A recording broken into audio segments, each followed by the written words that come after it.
Hello and welcome to Tom Meets Interesting People. This is the podcast where I meet everyone from voice actors to nuclear engineers to talk about their work, their projects and their processes. And you can all thank my boyfriend John for this episode. I put out a big post on Facebook and I got lots and lots of replies that I'm super grateful for. And I asked John to help me out filtering all of the replies. John saw this band post and demanded that I get them on the podcast. So let me introduce them to you. The band is Shoo Bee Doom. They're from Germany and they blend both swing and metal together in what I think is the most fun sound I have heard all year. Their journey started with singer Eden and guitarist Tom, who happened to be married as well, and were later joined by Bar, who brought the keyboards along. Their first song, Old School Medicine, explores mental health and self-discovery, and at the time of recording this, they have just released Swinging It, their second single, which is available to stream on YouTube and Spotify and wherever else you get your music right now. Eden, Tom, Bar, the warmest welcome to Tom Meets Interesting People. Thank you. We're so happy to be here. Yeah. Now, just to help out, I normally add to John as well. Yeah, I should give John producer credits for this. I'm not going to, though.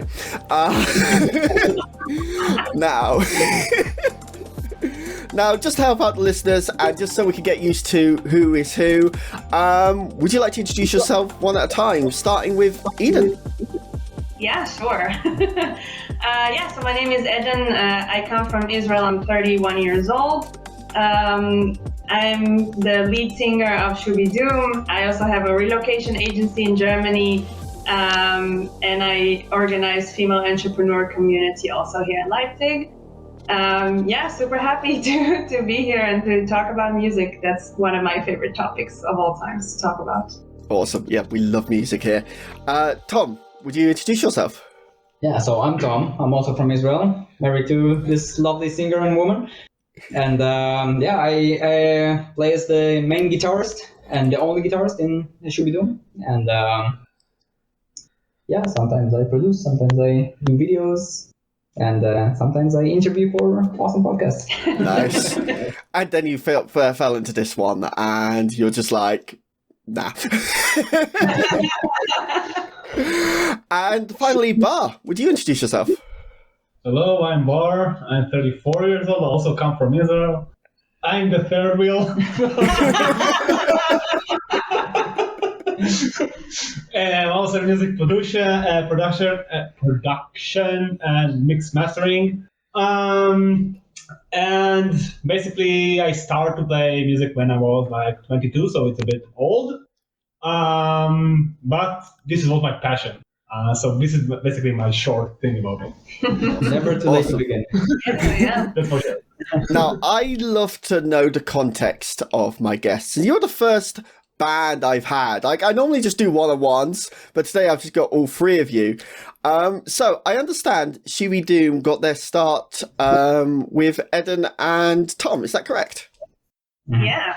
It was actually not supposed to be a band out there in the world, to be honest.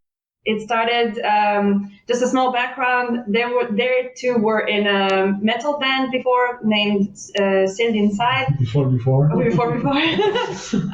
That was existing for 8 years at that time. And Tom came to me and just said, I really want to, I have some, one of my million ideas, and I want to kind of bounce ideas with you, which one I want to continue with. And one of them was just a swing metal combination. And since it got me super intrigued, I was like, how about we not put any pressure on that, and we just make it as like a couples activity kind of thing, because we really like to work together in many aspects in life.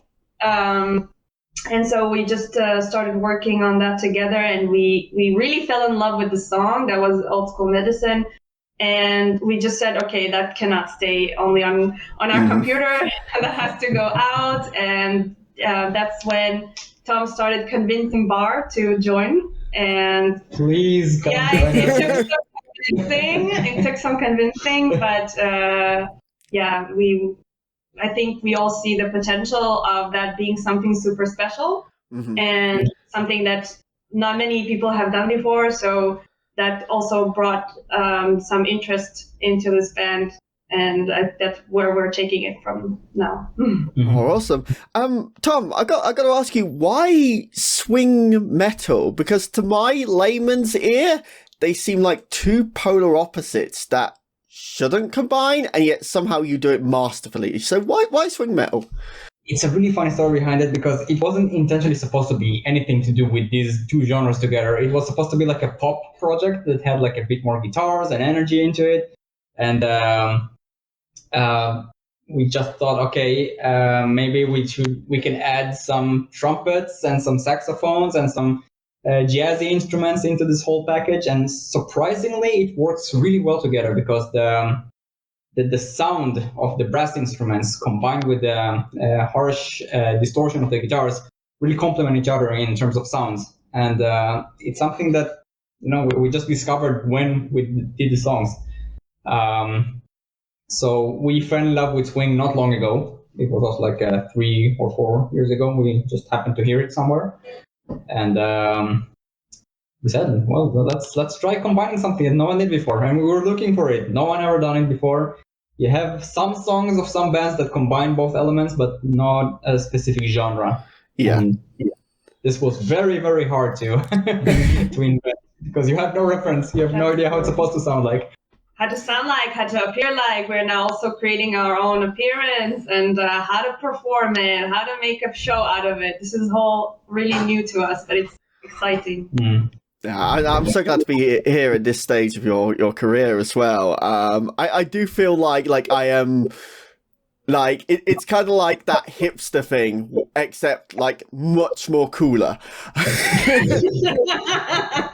I absolutely love this. But now, when Tom came to you and said, let's do swing metal, what was your reaction? Well, at the start, I didn't really know how to react to it, because I didn't know how it sounds, so I didn't have any idea. And back in the days, like, it was in the old band that we have, so I still wanted to give it a chance to the old band, but the members and the staff will not work that well. So we get to the point that we have to break it.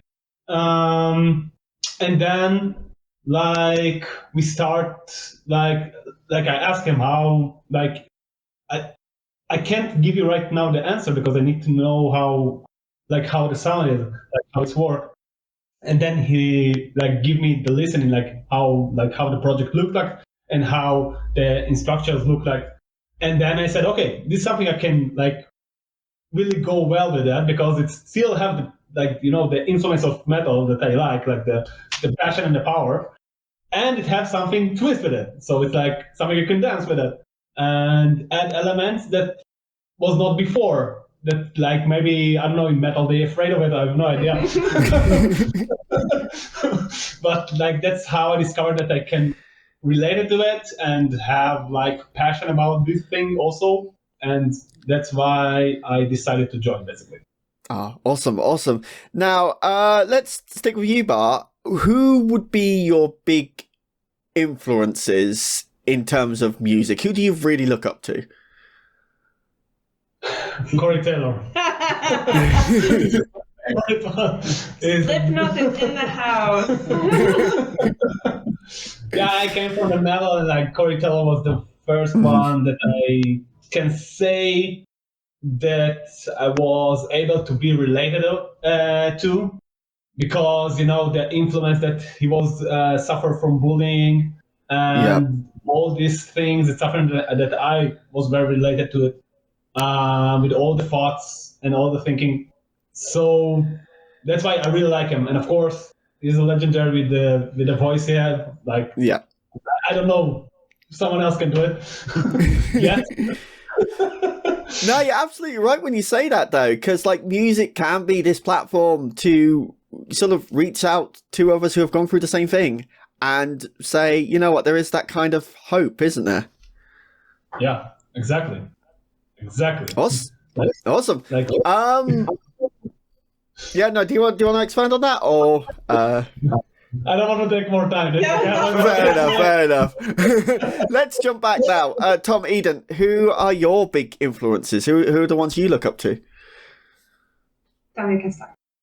Well, I'm also really. I also came from the metal scene, so I've been listening to things from Corey Taylor, from Slipknot to Trivium, Killswitch Engage, and a lot more heavier stuff. And just in the past recent years, I started finally opening up to other genres, because when we're younger, we tend to like enclose ourselves in a specific type of who we are and what we are, and we sometimes restrict ourselves from being open to new and interesting stuff. So I was avoiding with everything I had, from pop, from rap, swing, all this stuff of music. I was like, no, not for me. If it's not heavy, if it's not screaming, not my thing. And I was working in a restaurant, and when we were closing everything, someone played electro swing, and while it was playing, I'm like sweeping and dancing at the same time. Like, okay, there's something nice there. Something's going on. And ever since, it just kept evolving. So I've been listening to lots of jazz musicians, electro swing musicians, also the old ones, Etta James, Rita Franklin, and it's just evolving all the time. This world is big enough to experience more than one type of music and one type of genre. So, well said. No reason to restrict yourself. Well said. And Eden, yourself? Yeah. To me, I also come from rock and metal influences. That's how I grew up as well. But I was really going into like the female lead bands within this genre. Within Temptation, Nightwish, and let's say the last 4 or 5 years, also Hailstorm, which is now definitely my favorite singer, Lizzie Hay, and I look up to her. Not only because of how they sing, how they perform, what genre they are doing, and so on, which is definitely like hands-on to them, but also what they were speaking about, also behind the scene after the shows, very much female empowerment, and to me, she was a huge inspiration. And also the swing metal, since we lived together, the electro swing also came to my life, and now this is our music track whenever we want to, change our mood from being lazy to do something. This is how we start.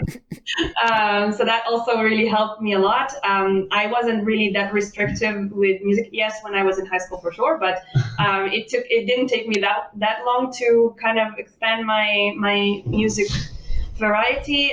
But it to me, it was still kind of like, how the hell do we combine them together? But it seemed somehow that worked.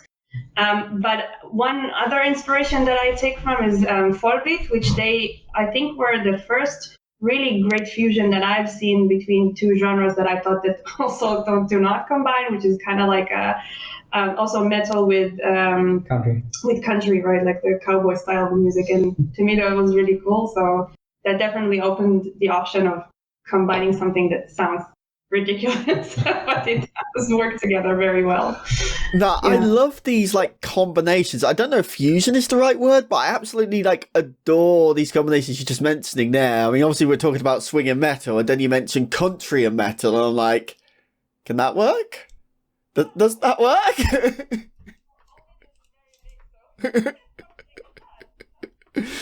Awesome. So let's talk about now your own music. That's kind of what we're here to do. Your first song, Old School Medicine. Introduce it for us. I'll open it up to any one of you three. Tell us about this song, and why would you make a song about mental health? So it originated from the sentence, "Everything's gonna be okay." That's part of the chorus, and it just the if you know the process of writing songs, usually it begins with some musical phrase or a sentence or something the whole song builds up upon that. I mean, it works different for everyone. But that's how I write songs. And I came to Eden and I sang her the line. We started making the music around it, and then we were thinking, okay, how do we make a story out of it? And then came the idea of really incorporating the mental health into this song. When you come to someone and tell them everything is going to be okay, when it's not okay, and it just started flowing. So we thought of how to write the verse, and the words just came out. We made it into like a really... My brain is stuck. I think it's okay. You can see that behind us there is like a bookshelf and bookcase. This is filled with self-development and self-improvement books. This is something that is very dear to us. We really enjoy learning about psychology and how the mind works and how to improve ourselves and so on. Combining the fact that I was also a teacher before, that have some influences also in that song. For example, the phrase of "can't stand all this constant sitting" is relating to Ritalin and ADHD students and how they cannot sit down anymore, and when they have to sit down for 45 minutes in class and so on. And it's kind of like the whole thing combined to us together for old school medicine, because this is kind of also a way for us to put out a message of, hey, there are a lot of things in the world that we see that have we have modern problems, but they're treated with old-fashioned, old-school medicine or solutions and so on. So we kind of combined a lot of things within us and our passions and our interests together with one song. And I think we definitely want to kind of continue in that line of getting to know yourself, psychology, and so on. So.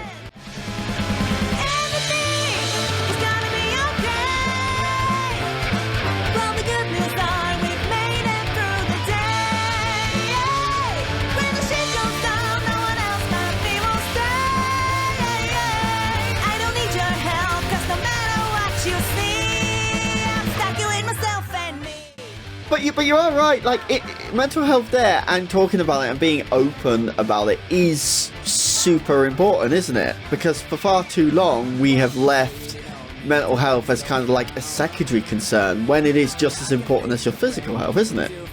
That was actually not a concern. I think it was mostly something you should be ashamed of a lot of the time. People are like, oh my God, no, don't talk about you being depressed. Just, suck it up, or go cry in the corner and come back. This is kind of that was an influence that I think even we had as toxic masculinity.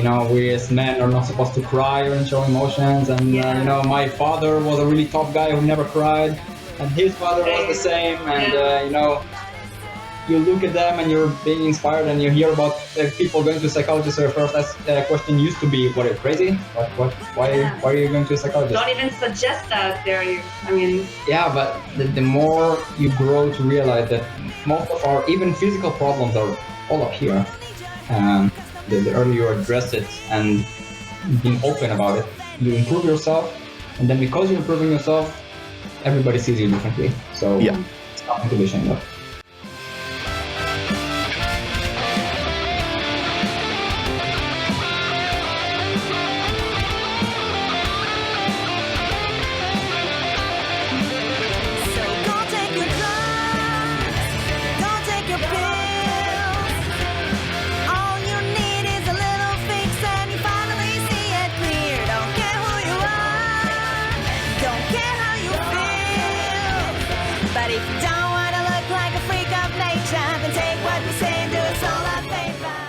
I just read something that's not all the time you can think it's able to fix here, because sometimes it's something chemistry that works alone.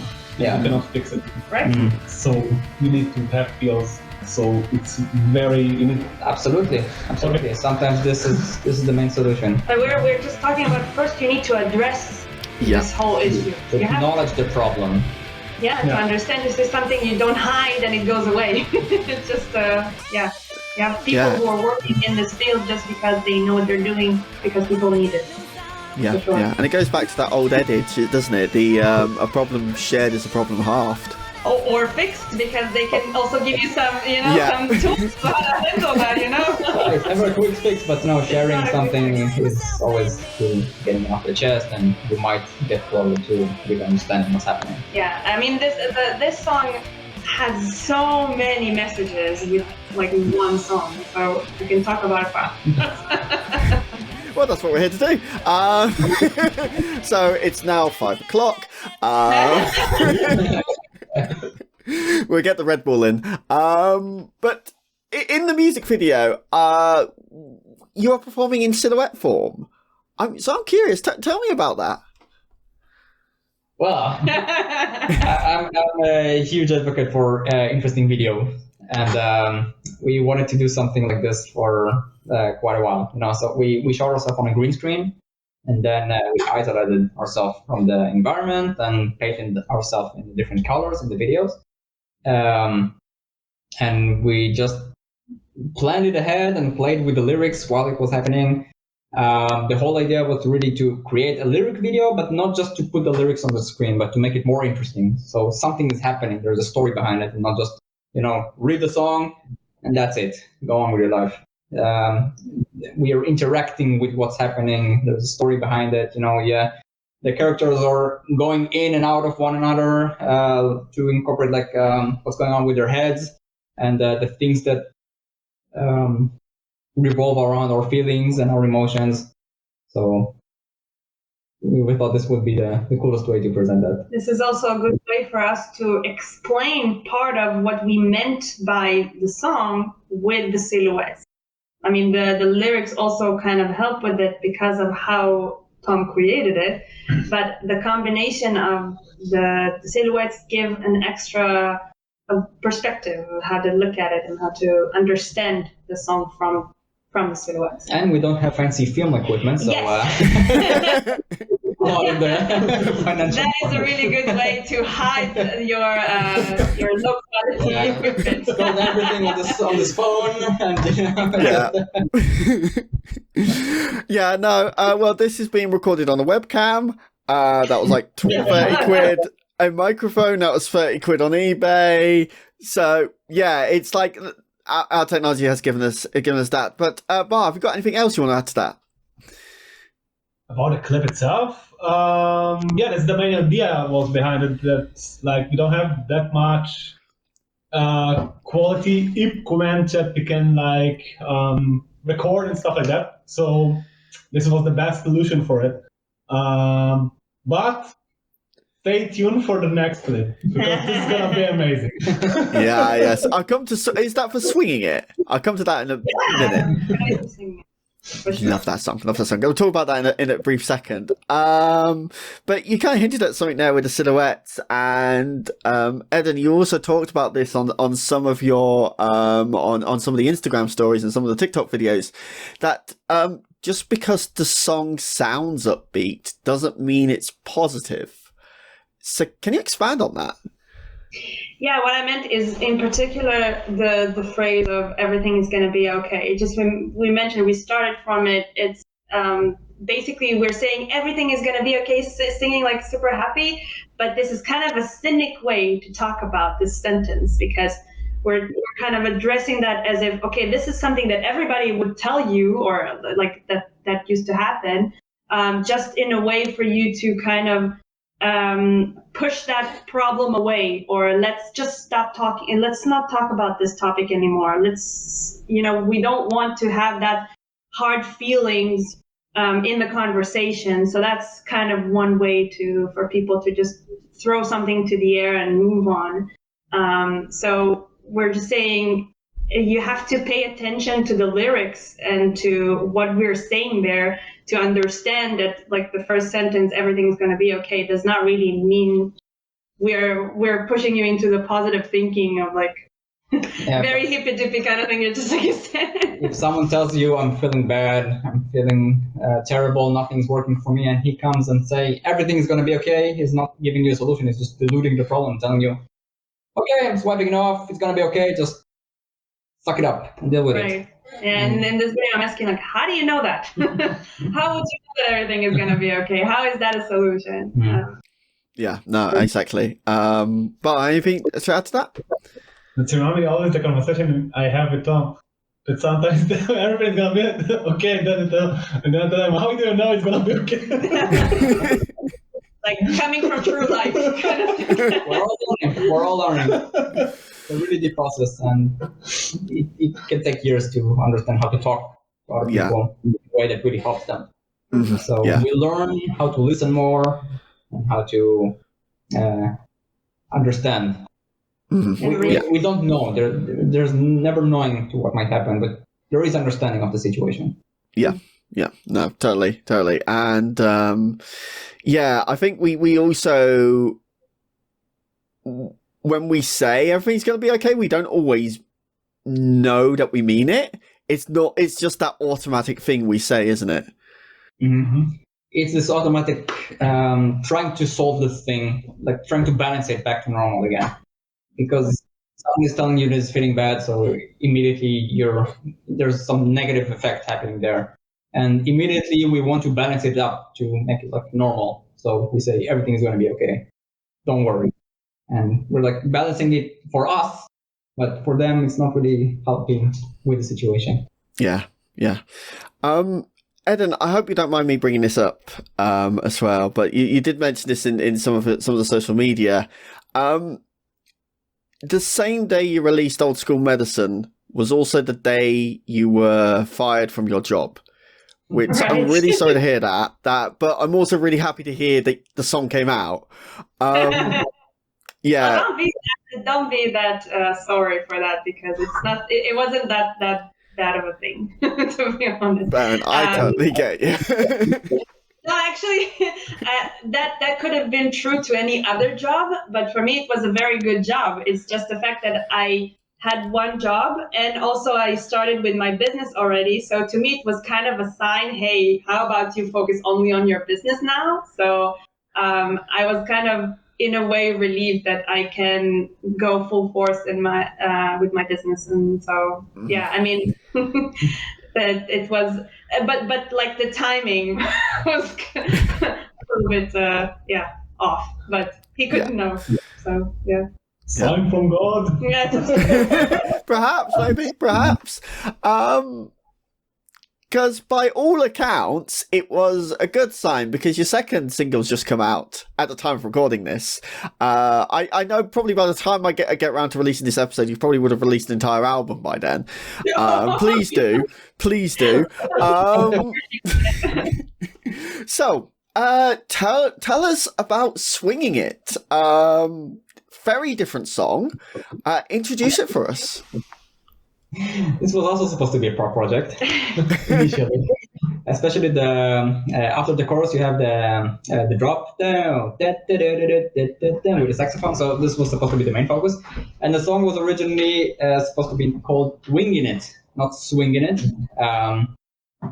Got it all figured out. I'm winging it. It was supposed to be like someone who's just doesn't plan anything. Everything is happening automatically. They don't really think too much about what they're doing and just doing it. We had some back and forth with this idea, because we weren't sure if this is the right message we want to have for the song. So we were thinking of maybe let's make it swinging it. And the meaning of swinging it is to do something successfully, sometimes by making other people also do something that they weren't initially planning on doing. Yeah. So it just so we're thinking of someone who is succeeding in doing something on her own, and let's make it even more advanced and turn her into a con artist. And then she's a successful woman that manipulates men, and it sounds like a female empowerment song, but it's not really. It's about be careful out there. Some people will try to scam you, and some will succeed.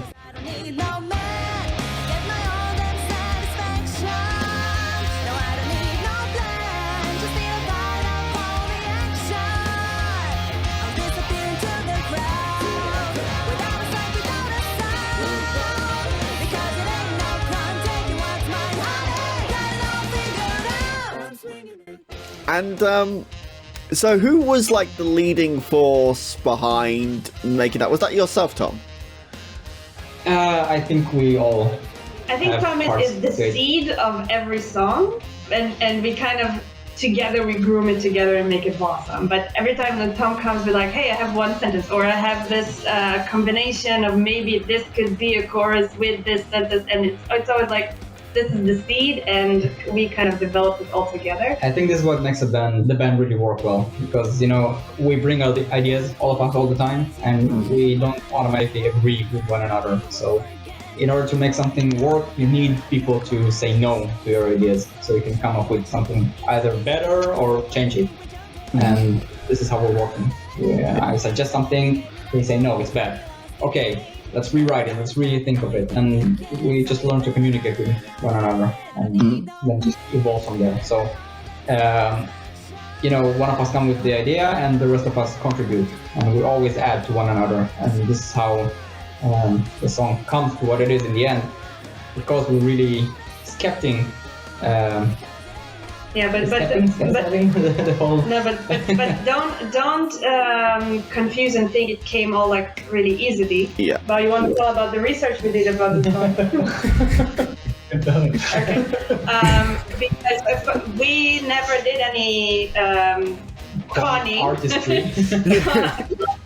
Then it was hard for us to get into the mind of a con artist. So we actually went and tried to.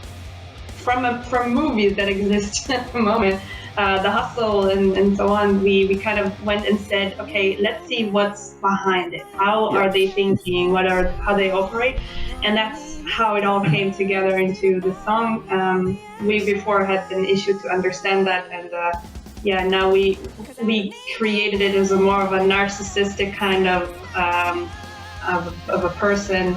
It was supposed to also come out like completely different, because we're supposed to... It was supposed to be a female empowerment kind of song in the beginning. If you remember, I was also supposed to sing in it, and then we were thinking like, okay, so now the man is hustling the woman, and it's actually like a power struggle. We like complicated stuff. Yeah, and then it became two feminists and too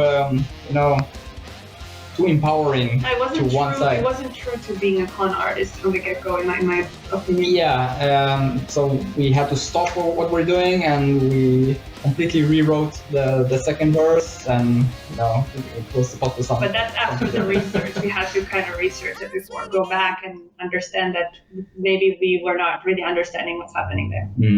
Yeah. And Bart, I've got to ask, when Tom and Eden said we're going to write a song about a con artist, what was your reaction? It was not like that. Is the thing. It's not about like we discovered it after, but the first come the words, come how the structure of the songs, like we built the music, and after it we started to tell like the words and write them down, and then like we got confused because where these songs go, we didn't know where these songs go, and then we decided to watch a movie about how. Like we're gonna make it better because we didn't know how, like say, criminal things. Yeah, this is the thing. So we luckily we don't know. Yes, for legal reasons. Yes. How to hide a body or a song. FBI, don't look for us. The next one from ChatGPT. And just to be honest, like in the mix thing. I put more effort in the word I don't need no man, because I know it's gonna be like, I know in my head it's gonna be the hit one that people when they first listen to the song they will get hooked by this word. So I put like many effort of this thing to make it like really work well, and it is. And like every person that I send a song tell me that this is the first word I think of or shipping. I don't know. The sentence. I don't even know, man. That we knew this was gonna hook people. Oh, but you remember how many months we sat on it without it moving anywhere? We were like sitting here every weekend, and it wasn't that much time. No, compared to other songs. I mean, yeah, it felt like months. A short background: their first song in the old band took like 6 months to create. So everything is 7 months. Well, we have like one one fight about one note. It took us 1 week, 1 month to solve it. Yeah, so you have it. How does it look like? We're fighting about things no one cares. Or hears. It's care for emotionally care. Yeah. You can't risk greatness though, can you? You gotta get that perfect note over 6 months, get just right. Yeah, perfect. Nobody knew. Nobody could understand like what the difference would have been. I sometimes send her like 2 different versions of the same thing and with 1 different note or 1 different phrase, and like, what do you like better? I don't hear any difference. Yeah. I'm the voice of reason when it comes to because I didn't study production and music production, so I don't have the ear to hear like those tiny nuances that they hear and I don't. So. I'm swinging it.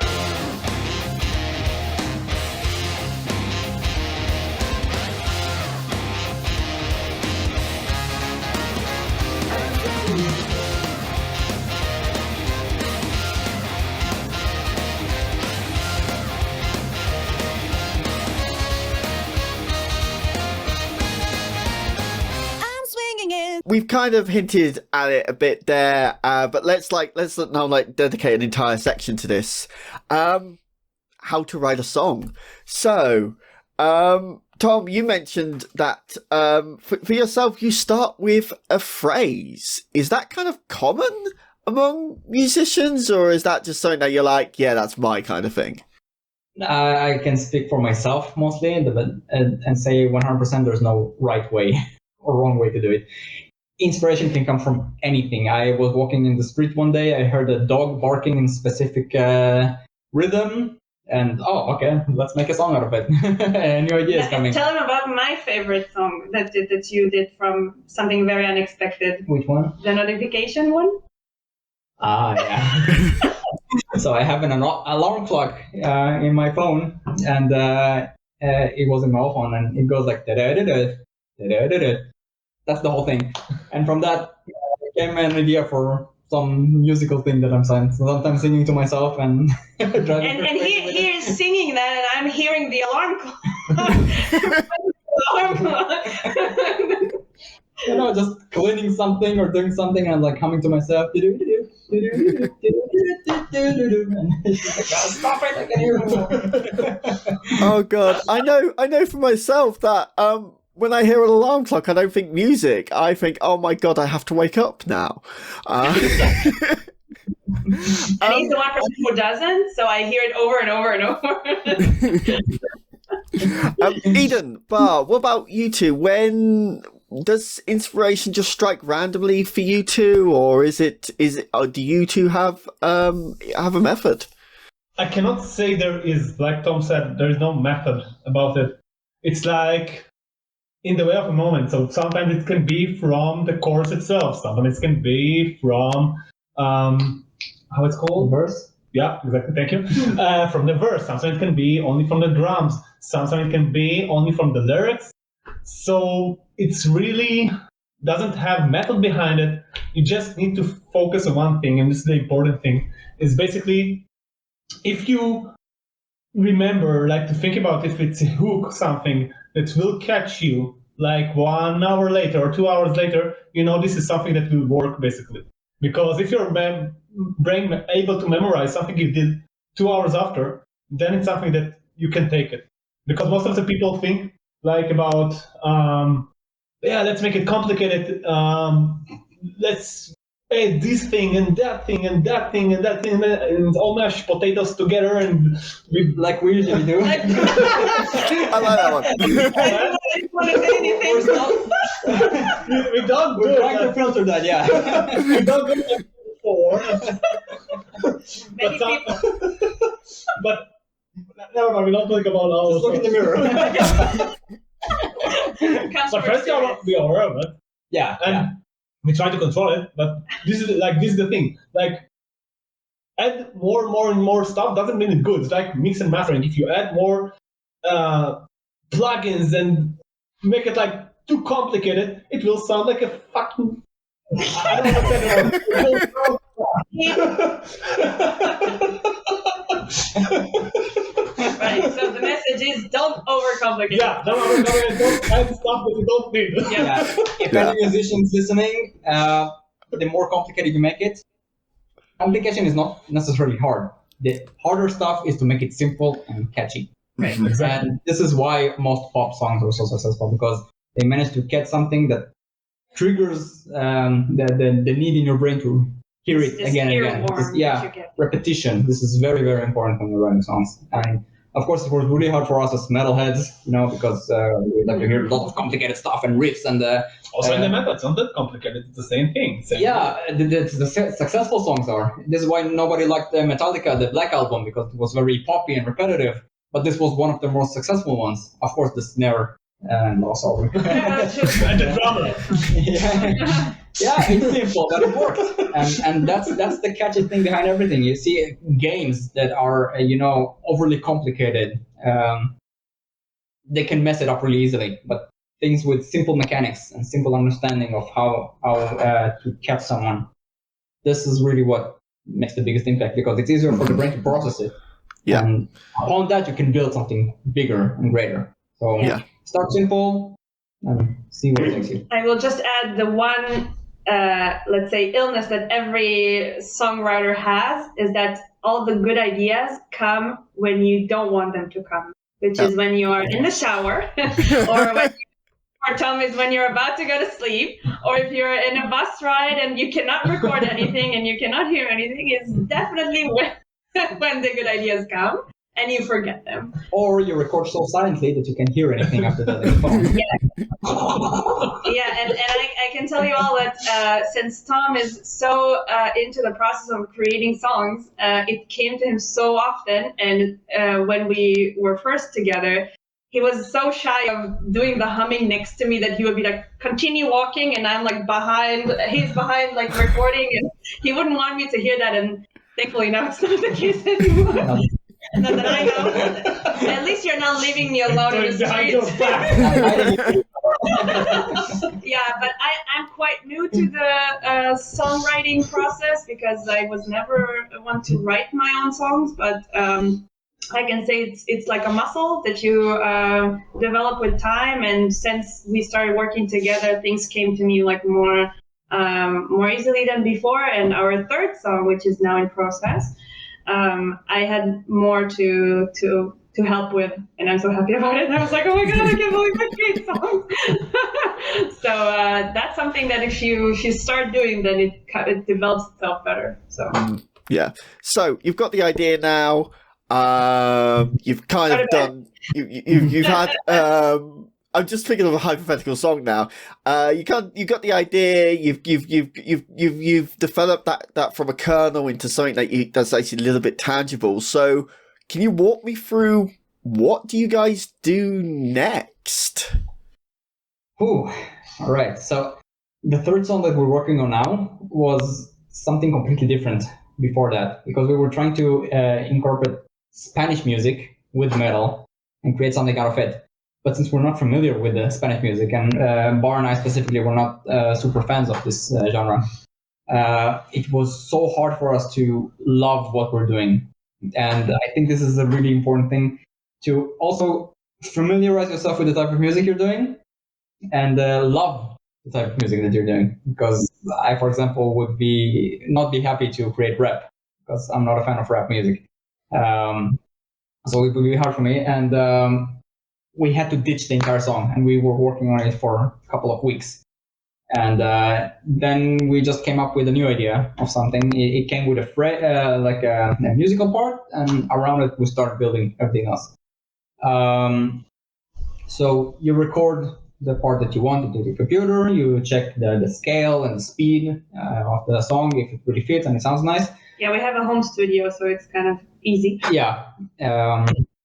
And then you just step by step start building everything around it. So you toss an idea into the air. Okay, I have an idea. It goes like this.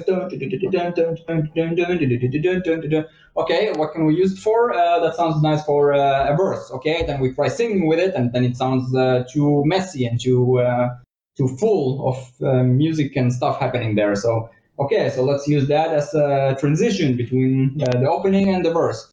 So we do that, and then for the verse we try to play something simpler. And it just goes like this. So you come up with an idea, you see if it works, if it fits the whole atmosphere of the song, and then you see, okay, where can I use it in? And okay, it fits here.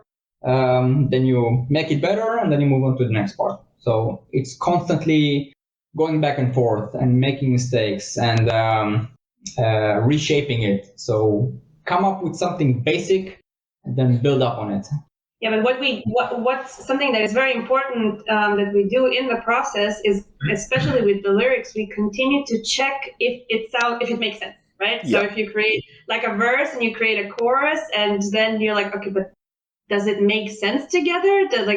Do we continue one story? Do we, especially with the second song, and when we started writing the second verse, and we even finished it, and then we're like, but that doesn't correlate with what we wanted to say with this song. So it is very important that we understand or create the understanding of what is behind the words that we want to create. So we always have a message that we want to bring out. And so we always constantly think about it, and we get back to the original idea, and does it still within this realm of idea that we thought of?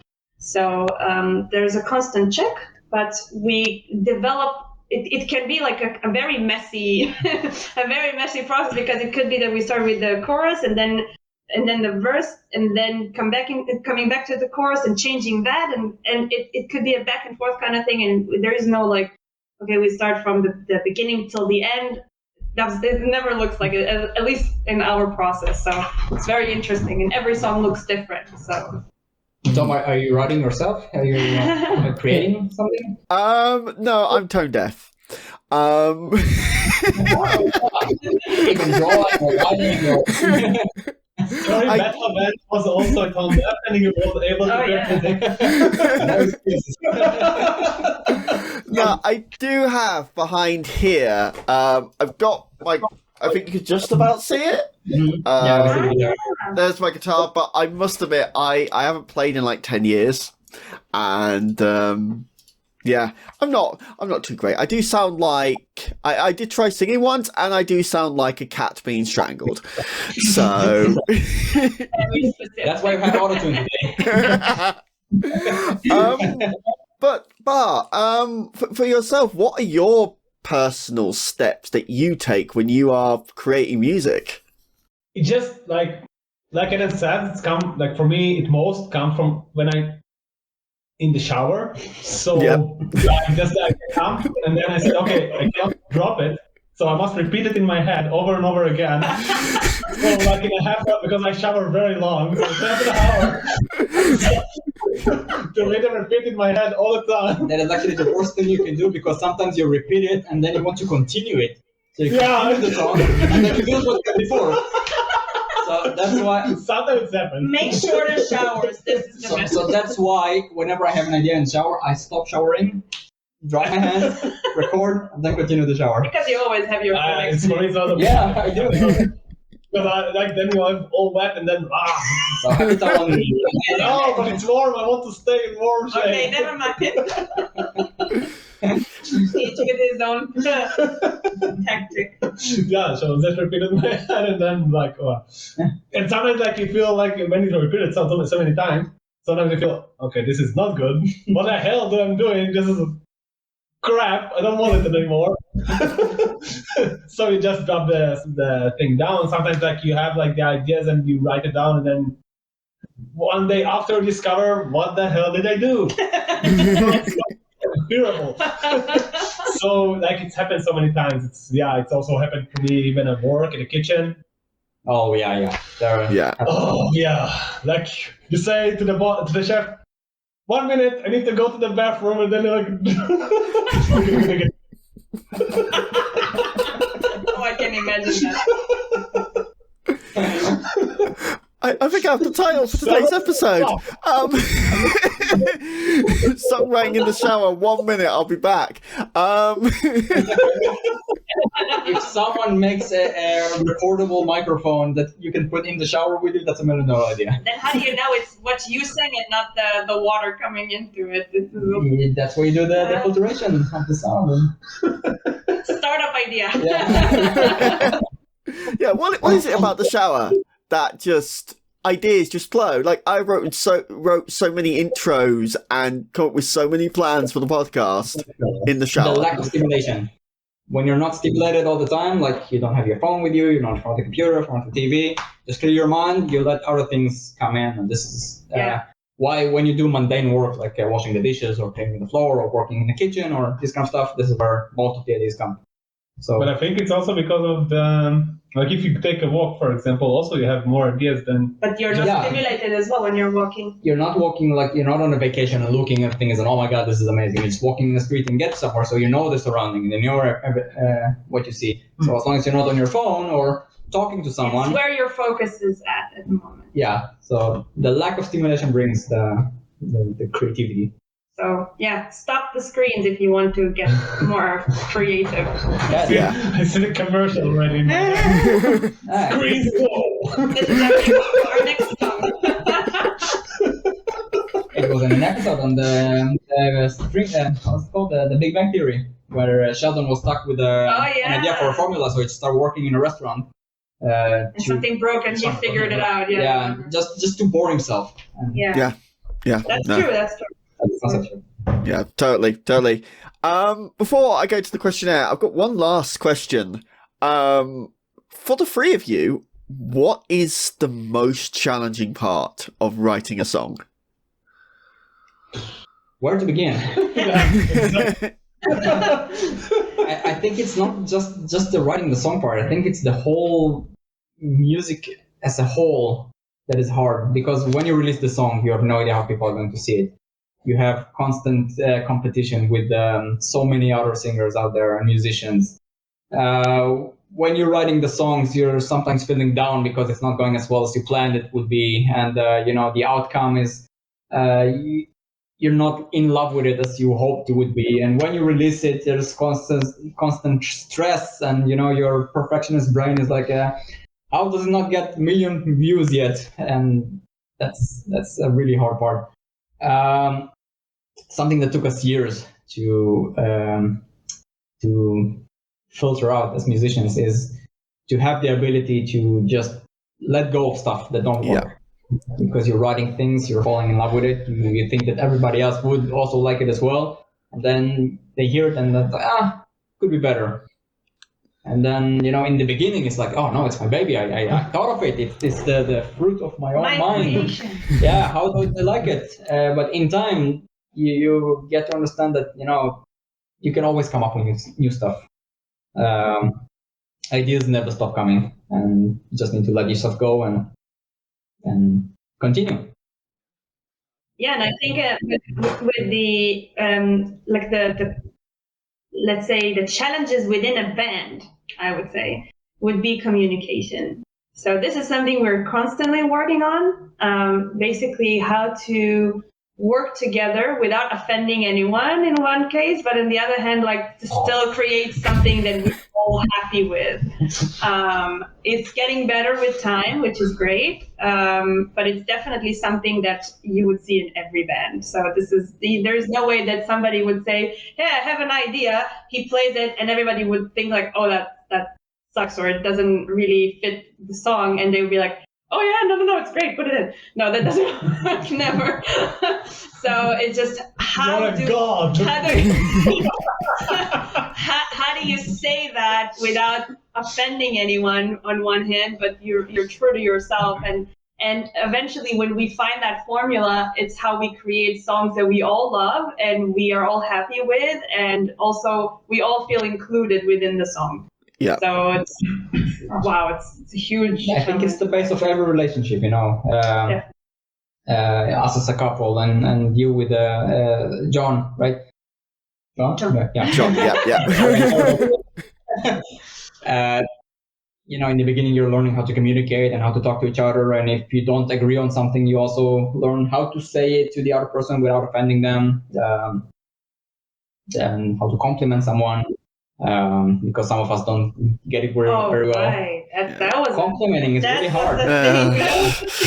When you come to someone and say, "Oh my God, you're amazing," and they're like, "Oh no, I suck. You have no idea what you're talking about." So it's also a part of the communication. It's everything that we do in our everyday life. The talking to each other, the understanding. So Bar and I can't really get compliments very well. And you cannot even say them sometimes. yeah, we can't say, good job. it's really hard. And we used to work really well with negative reinforcement. And in time, we realized this is not really healthy for us because it's creating other problems. So yeah, but back to the fourth song again, talking about negative. It's about constant learning, learning, non-stop. You never stop learning, and that's the amazing process of it.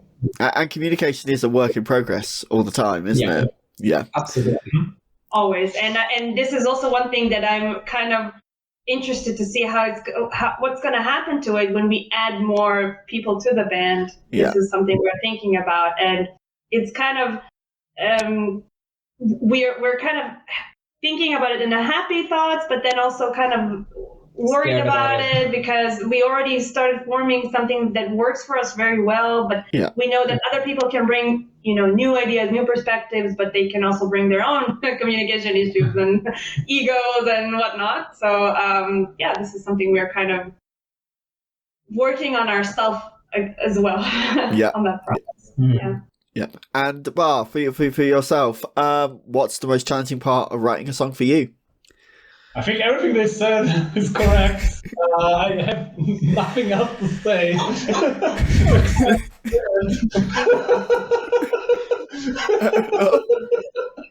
Say the right thing.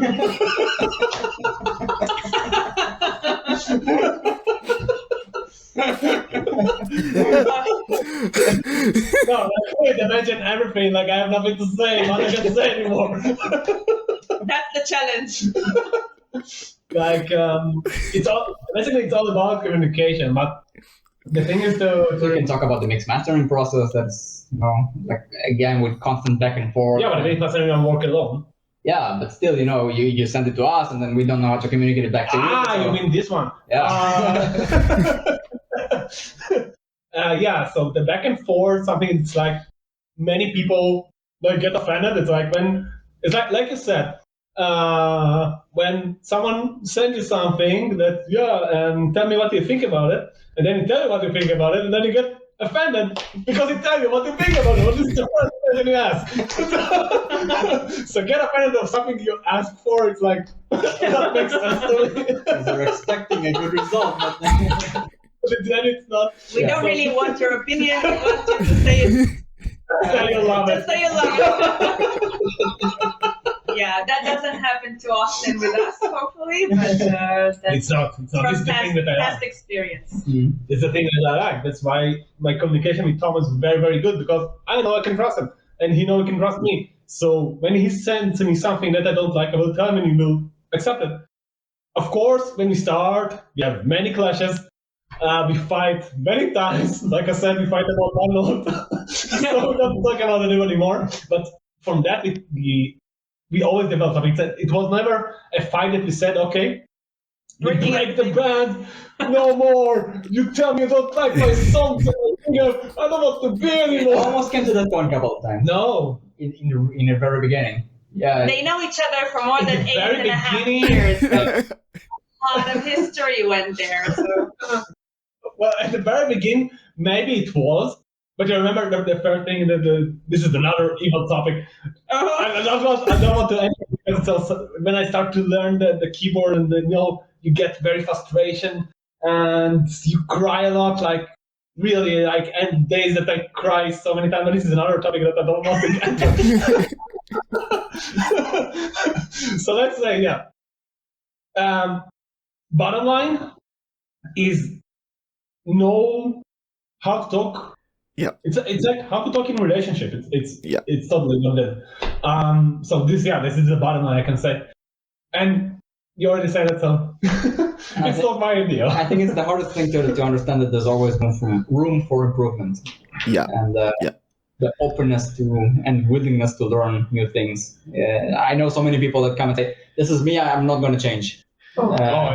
And we had these problems in previous band with previous members, and it was very hard to work with and very hard to criticize some things that we didn't 100% like. So yeah, just accept that not many people will always like what you do. Yeah. And even if you do something and you have millions of fans, you'll also have millions of haters. But that's part of life. Yeah. Everything you do, someone will love and someone will hate. So just deal with it. So I have a little tradition that I like to do at the end of each of my episodes, and this is the first time I've done it with more than one person. So we're going to try something right now and hope that it works. This is the questionnaire. Memorize. Let's see if this works. So these come from the Prost questionnaire, which were later adapted by Bernard Pivot and later by the James Lipton. And now I present the Why on Earth Does Inspiration Always Strike in the Shower adaptation to yourselves. We're going to go one at a time. We've kind of agreed on the order. So we're going to kick off. What is your favourite word? So my favorite word is actually in German, and it is the word doch, which means so if you kind of on the contrary, yeah, this is something that in Hebrew, for example, you don't have or you don't use that often, and in German you use it all the time, and I wish that existed in like all languages. For sure. Yeah. So I'm not sure I have a favorite word, but I do love to use the word awesome a lot. Yeah. It's just like, amazing. It is like, yes, but with more passion and more fun. So someone asks me, you want to do something? Yeah, awesome. Yeah. My favorite word is basically, it's a sentence, but I don't know if it's allowed. So my favorite word basically is like strong, because strong is something that, like, don't be afraid to be something else. Don't be afraid to, if group of people don't like you, it's okay. You don't have to be with them. Go to another group. Maybe they will like you. So this is the thing that I learned when I was very young, and that's why it's like strong for me. It's like the word. That's pretty good one. Very strong. Question 2. What is your least favorite word? My least favorite word, I don't remember. I don't think I have a least favorite word. No, I had one and I forgot, and I don't know. I will pass on that. Tom? I don't have really a least favorite words, because I think vocabulary is something really engaging and fun, but I do have words that I don't like the sound of them and that's a German word for me. Oh, yeah, right. It's Kneipe. Kneipe means a pub. I just don't like the way you say it. Kneipe. Let's go to the Kneipe and have some beer. It sounds so weird. Yeah, so now all Germans ban you from going into. I love pubs. I just don't like the word they use for it. Yeah. Excuse me, also pubs you don't like anymore. What's your least favorite? Not a drinker as I used to be. What? The word. Which one? Data protection. Datenschutz. This is the word that I hate. I cannot hear it. It's a bunch of lies. I cannot hear this word anymore. Like every German say, how is it called? Datenschutz. Datenschutz. But it doesn't matter. It's data protection. It's the same thing. Yeah. He's learning AWS at the moment, and or cybersecurity. Yeah. Security, yeah. But it's not only that. It's like for me, data protection is to make people lazy. I don't want to do my job, so I say it's data protection because I don't want to say something you want to know. Yeah, so it's very common in German to send normal mail and faxes instead of actually sending emails, because in the internet someone can hack you and other stuff like Sorry, it's not only that. When you go to the like agentur, like governmental offices. Yeah, they know everything already about you, but they will ask you to do process that you don't need to do because data shows.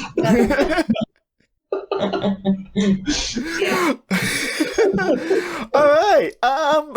Question 3. Question 3. I'm going to attempt this one. What engages you? I can say music engages me. So for me, music is a huge part of life, and you would see me like reading books with music and learning with music and doing basically everything with music. So for me, I cannot start anything without having music around. Yeah. For me, I would say it's actually words and the way you use them, because you can use them to tell a story or to express emotions in specific ways, and it combines with almost everything we're doing, with stories, movies, music, and sometimes I can hear a song and then I read the lyrics afterwards and it gives it like a completely different meaning, which I absolutely love. For me also it's music. This is the one that make me feel alive again. Because before I discovered music, I was a zombie. And when I discovered music, it was something that fulfilled my life. So Engaging. yeah. And what disengages you? What disengages me? I would say it's kind of stupid, but at least if I'm watching a video or something like that, then if it becomes really stupid, I don't know how to explain that, or just like it kind of disrespect my intelligence or something like that. I don't know how to say it without sounding condescending, but I hope it can come across. No, you said it perfectly there. No, I totally get what you mean. It's that kind of like, I'm here, I'm watching something that I was expecting to be serious, and it's not.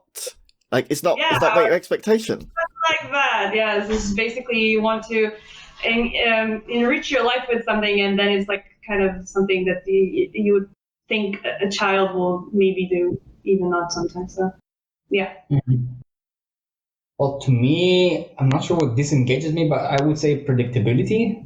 I know it's really weird, but you can see it mostly in the latest Disney films and all the stuff that they really go based on a formula, and you know what the end is going to be like, and there's nothing special to it. And kind of like, so what's the purpose of creating new stuff if it's not getting anywhere interesting and new?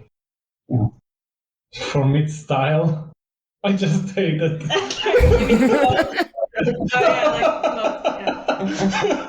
We just had that conversation of how much he hates shopping for clothes. Typical man. Fair enough. Oh god, I did used to hate shopping. I've sort of gotten around to it a little bit now that I've sort of found a little bit more kind of what I like. But yeah, no, I kind of get what you mean, because it's like, it doesn't feel like it's our world, does it? Not mine either. So yeah. Question 5. What sound or noise do you love? Sound of the ocean, it is for me. The waves, and basically, that can calm me down immediately. Yeah, to me, I would say the sound of nature. When you go outside and you hear the birds and trees. You hear the trees? Oh, yeah, like this. In the wind, yeah. Amazing. Yeah, I just love the sound. For me, it's 2, but I will pick one. So it's the noise of the keyboard. So when you type on the keyboard, like I don't know, it's something that I those mechanical ones. Yeah. Yes. That make the noise like the also the old keyboards, like the actual keyboard noise without what it creates. Yeah, exactly. I've just to the whole internet, I've just shown how dusty my keyboard is. I really need to fix that.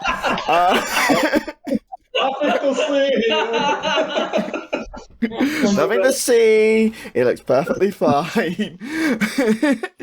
All right. What sound or noise do you hate?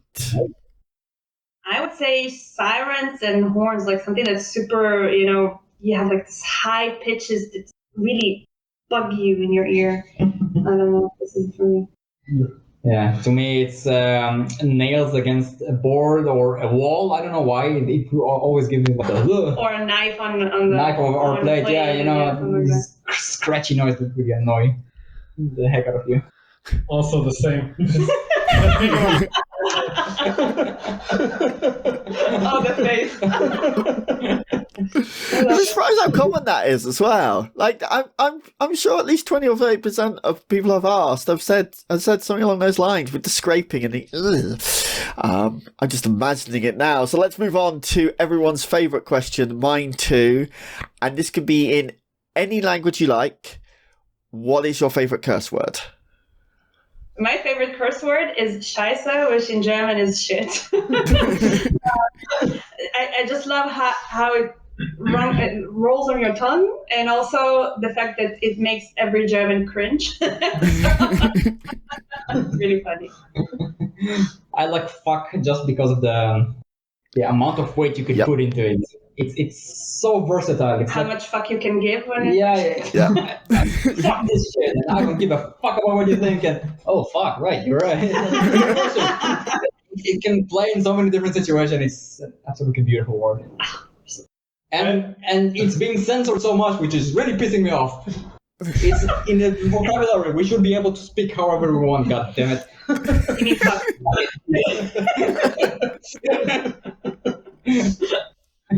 For me, like, it's fuck you, because okay, hurt me or compliment me, because if you said fuck you, it's like, okay, you want the person to get fucked, right? No, that's a whole different approach. But still wanting to be fucked. That would be like It's the same thing. Come on. Awesome. So I never understand. Yeah, but fuck you by who? Or what? That's the question. It doesn't say by who. It's the thing it That's fuck you. It doesn't say fuck you with someone else. It says fuck you, so we choose with who we want to fuck. That's always the question. When someone tells me fuck you, I ask with who. Okay, tell me. So it's not a curse, it's a demand. It's a proposal. Yeah, I marry you right now. That's like a whole different. That's just the beauty of the word fuck. Okay. Question 8. It's going to be a lot of editing afterwards. Oh dear, we got 2 more to go. 2 more after this. Question 8. What profession, other than your own, would you like to attempt?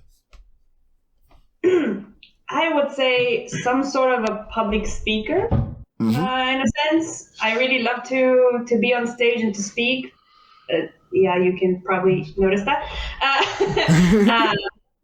But if you say, like, I would like to attempt, this is something I would like to attempt, like to speak out, say messages, and to make people, change their mind in a way.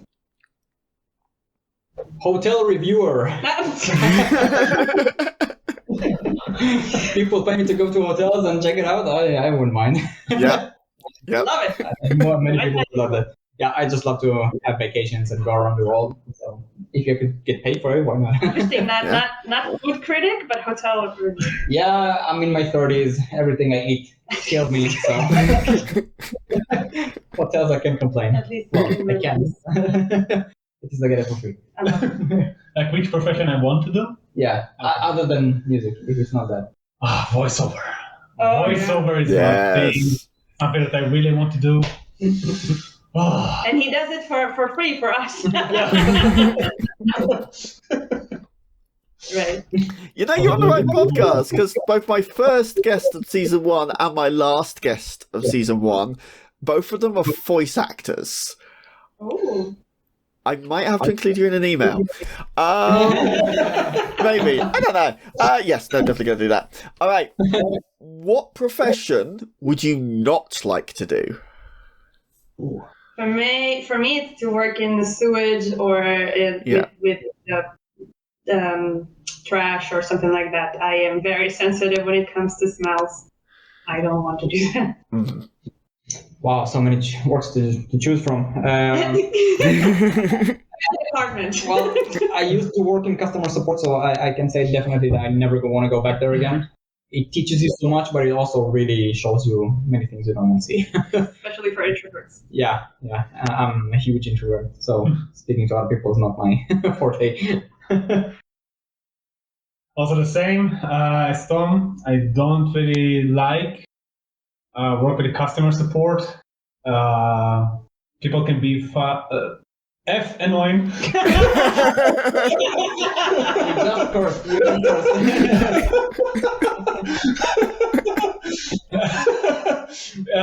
So it's like really awful. But again, if you have no choice, and this is the thing, if you have no choice, then do whatever it That's not the takes. question. I know. My mind running what I can do ADHD Okay, I'm on the house. Millions of people around the world just nodded in agreement. Customer support is the worst job ever. People suck. All right, final question.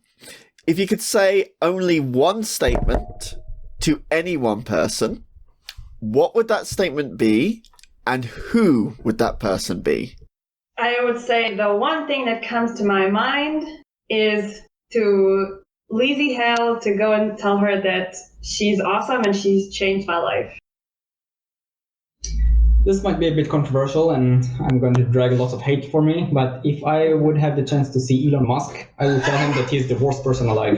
Oh, And for a very, very understandable reason. He is making so many problems right now in so many different areas. If you look at Tesla, if you look at Twitter, if you look at everything that he's being involved with, he's just causing chaos around him. And just because he speaks nicely and he had a really good start going on, it doesn't mean that he continues doing that type of success. Mm-hmm. And he's ruining so many people's lives right now, and he's just a terrible person. Yeah. The way, and you can see it, the way he's treating his employees and people on Twitter, and the way he's destroying so many other companies, and yeah, just that. Hard question.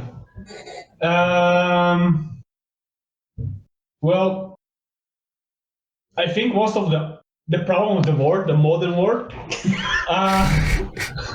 and the statement is like, why people, why humanity as once, if you don't understand the topic, why you decide to go to the same social thing and put your comments that you don't even know what you're talking about and think like you know everything. who's that person you're telling it to? Everyone.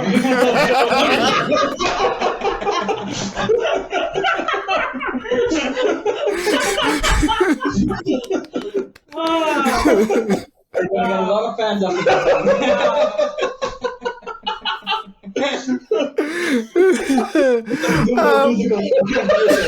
You ruined our life. Yeah, we can go home now. That question has ended many of these interviews on various different notes, but that's the first time we've ended like that, and I love it. Evan, Tom, thank you so much for today. I really appreciate this. I really appreciate your time. Obviously, everyone, if you're listening now, immediately go stream, go stream all of their work. Go stream whatever is coming out next between the period I'm recording this and then when I'm actually going to release it, because I'm actually organised for once. And before we go, where can people find you online? Where are your social media handles? I would say pick your poison. We're there. TikTok, Facebook, Instagram, YouTube for sure. All the Spotify, Apple Music, streaming Pandora. platforms, like everything. We're there.